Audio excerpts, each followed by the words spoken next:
Welcome back to Hustle Front. I trust you guys are doing great. So today we're going to look at 5 ways you can evaluate a business idea to be able to see whether you can make something great out of it. I see this question being asked online, offline, in seminars, in workshops.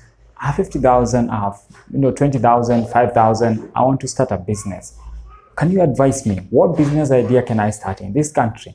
So it's a difficult question to answer unless we are in the same location with you, because business is about solving problems, and problems differ from one place to another. So the best person suited to answer that question is you. For example, a business for selling boats can do very well in Mombasa or in the coast. But in Nairobi, I don't know who you would be selling boats to. So the best person suited to answer that question, as I'm saying, it's you. So let us look at the 5 ways you can use to see whether you can make a business out of the idea that you have. Coming up. MJ Demarco, in his book Fast Lane Millionaire, calls them 5 core commandments that every great business idea should meet.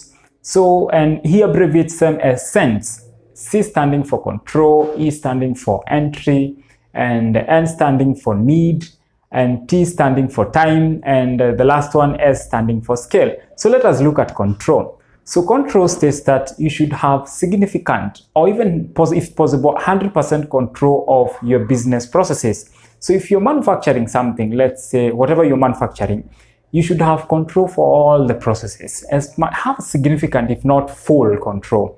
Because if you have someone else has significant control of your business processes, they are likely to affect your income. So let's give an example. If you're distributing something manufactured by someone else, if that person stops, manufacturing, your income plummets. You're done.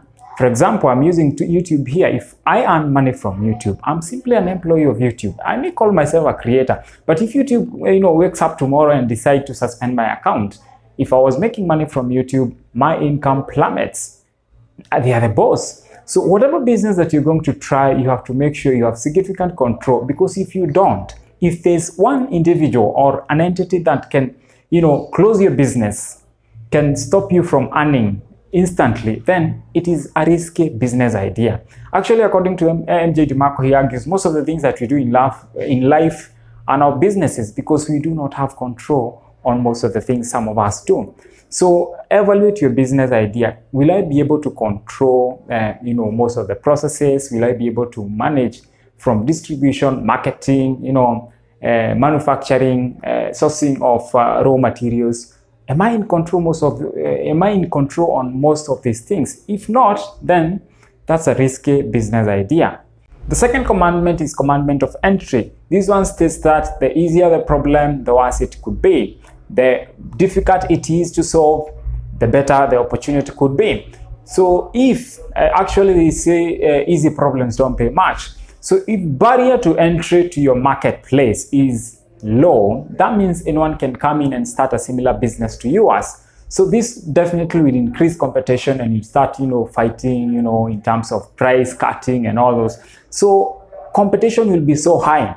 But MJ Demarco, argues that you can offer an alternative by making sure you're very excellent. If the barrier is so low, you can make sure you're very excellent when it comes to execution and make sure you stand above the rest of the market. But that is not easy. So if your business barrier of entry of your business idea is low, that means it may not be a very good business idea, because you'll need to do a lot of work in terms of execution to stand out from the rest. So when you're evaluating your business idea, make sure, if it is possible, let the barrier of entry be high. Let it not be easy for anyone to just start and come in and do whatever you do. Commandment number 3 is that of need.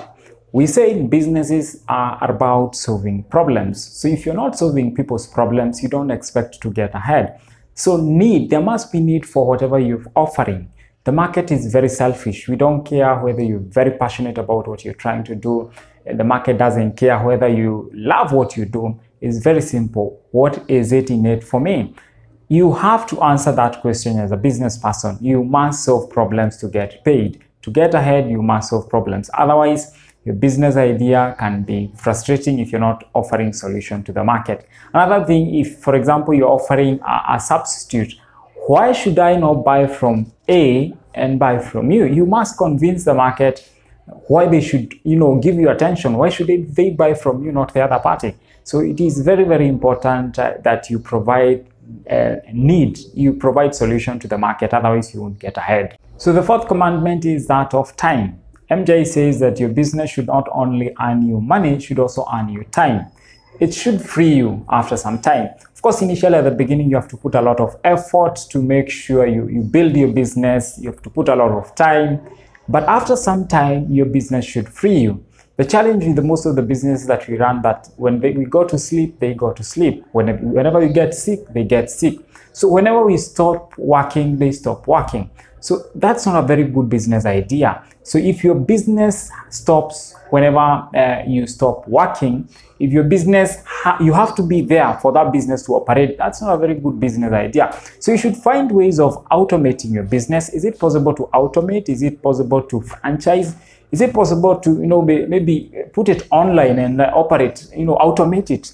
So you should ask yourself evaluate your business idea on such lines. Will it be able to earn you time, or will it enslave you? Will you work in that business forever?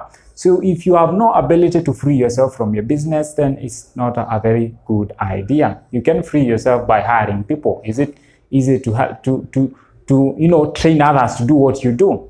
So ask yourself within that line and evaluate and make a decision from that. And the last commandment is that of scale. Scalability is all about reaching as many people as possible. Is it possible to reach as many people as possible with your idea? Do you think the market, there's a wide market? How huge is your market size? That is the question that you're supposed to respond here when it comes to scale. And of course, you can reach, you can scale your business through either online. You can reach as many people as possible via online. You can either franchise. There are many ways. You can study ways of, reaching out as many people, scaling your business. They're there. So you can study, you can Google and respond to that question. So you should ask yourself when you're evaluating your business idea, is it possible to scale? Is it possible for me to go globally? Or is this just a local idea? Well, I may never be able to expand my business idea. So great businesses are scalable. So that's the question you're supposed to answer here. Thank you very much for watching. I hope you're going to use sense to evaluate your business idea. And as I said earlier, the best person to answer that question of what business to start is you, because you know your strengths, you know what you can do, you know your abilities. So see how you can use those abilities to solve the problems in the market.